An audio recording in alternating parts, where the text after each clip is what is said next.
mwe bimu bino tetwandi bigenzeemu naye obuseera ebimu abatulyamu olukwe banda baffe wano kyekyewuunyisa akaddeewo kanaatuuka honorable minister ebisigadde tujja kujja naye njagala kwebaza n'okusiima akulugamwa nambemu wenyini his excellency the president ab'okwijja na kutekinga initiative enu kutwateire eddoolo leka ndeme kubaza n'ebigambo bingi bikankangiraaho akazindaalo nkakyoleze RDC era nanye kwanjula abandi betulinaho tulina members ba district executive committee ono honorable councillor Bombo sub county secretary wa ngeri yaizire musinge butahiri so honorable I mean kumweta honorable hati kali mateka kandi PhD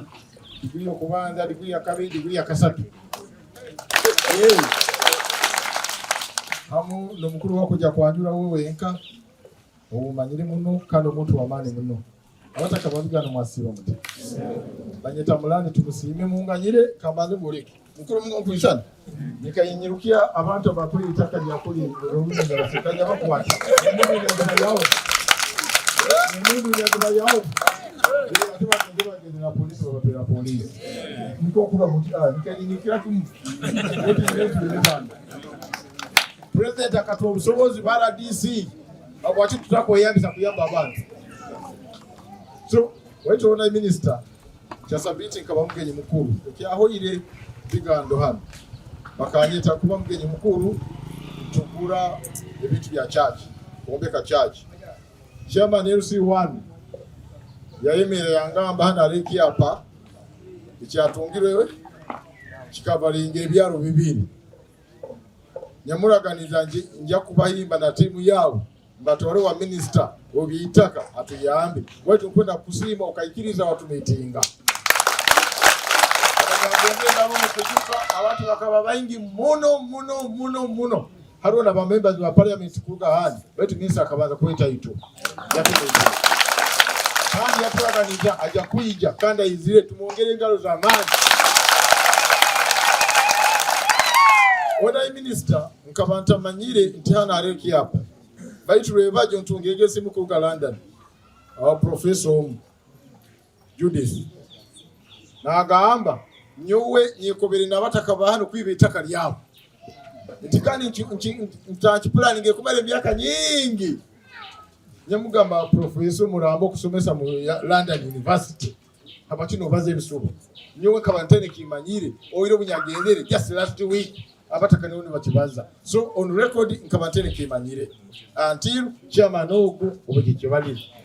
ekyakabiri yangamba awakijja irukire kwijo muwawe awakita banze kugera mu RDC watu na minister na nyonyi enkola yange I believe in twakasanga mu byapa bina amani ga minister na ijayo tubisazamu nkurudi ngekimu kinno mabaraga area member wa parliament ho wetu na minister vipi hapa binano bisazamu hatika ndola kama taina subo insekire buseka kandi ona minister mbaini nsaba kikuve tukabaza na president yatuyamba mbaini nsaba nayo ubutumwa buno butwale kikuve tukatuni kiziki ya mataka twasaba president atuteke program yo kutunga byapa bya busa yatuhe byapa mitwale ebiri kikuve bya busa wacho ndanyisa kusabo maisaho abantu bawe manaba tunga byapa bya busa munana na chichweka no tunge chiapa mitoro munana na chichweka no tunge chiapa under the Silaka regiment president akatubia pe mitoro hivi era matanikira kutunga bakusashoge mitoro munana na chichweka no tunge chiapa no tunge chiapa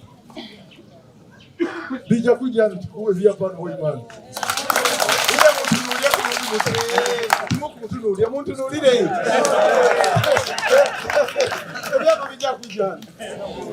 so nkwenda kusaba nkange hano baitu bashwale kigwale yiro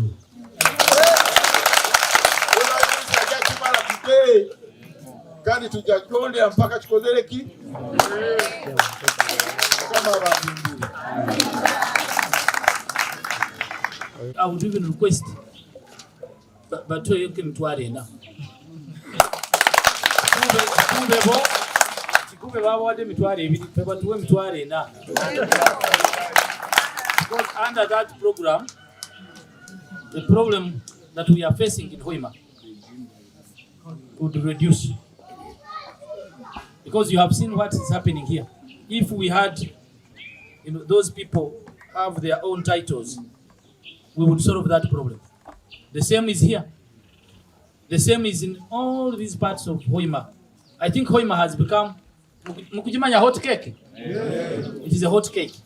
We are seated on problems. So if you could maybe see a way of how you can talk to His Excellency, and they give us that program of identifying areas which have problems like this one. Because this one, if we don't handle it, it's going to be like where we are coming from. And I know you are capable, Honorable Minister, you are capable of handling this issue. So allow me to invite you.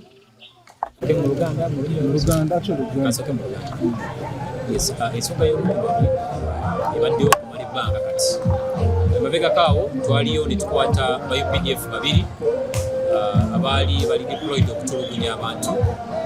UPDF abakwatibwa era bali kugaza amateeka security. Olunaku lwa leero njaga kwebaza Minisita Honorable Sam Mayanja ne Secretary of President nsonga ezimu abazo olunaku lwa leero mbu balabye ekigenda mu maaso era tukanyiza ne District Security Committee tutekeyo security because to resetting abantu back on the land emisana ekiro badeploying private security ne gundi zibakuba abantu okuba kutake. So people babadde balivinga nnyo mu fear. Olunaku lwa leero tukutte private security babiri, omu abadde ne SMG, omulala abadde ne shotgun ezibadde zikozesebwa nga bakwata ente bazitwala mu nnimiro z'abantu ne zirya abantu ebintu bye basimba olw'ente ezo nga zikuumibwa abasajja abayinemu. Erinnya lya president libadde lyononebwa nnyo because waliwo omusajja omu bamuyita Mugalula abadde agamba yalina oluganda eri president nga agamba akola ne SFC akola ku private ku security detail ya president. So nga yonona erinnya lya president ng'agamba ali muganda wa General Muhoozi. You can imagine mbu abantu baffe juzi nga tu-updatinga NRM registers abasinga bagana okutandika app registeringa yet bantu baffe ba NRM nnyo lwaki lwokuba erinnya lya president lyononebwa nnyo ba land grabbers. Twafuna amafuta kati buli omu afiiringa alina okubeera n'ettaka mu Hoima. Okubeera n'ettaka tetulina buzibu tokuwerokaminga naye olifunye otya. So diraba private security babiri bakwatibwa n'emmundu ne zikwatibwa era zigenze ku Central Police Station mu Hoima District. Era tugenda nga district ya person eyakamala emyezi mitono nnyo mu office. Tugenda kukola nnyo ne District Security Committee ne State House team ne entire Ministry ya Lands okulaba nga abantu bano basetolinga ku ttaka lyabwe basobole okulaba nga bafuna bakulaakulana mu ngeri mu lugobe.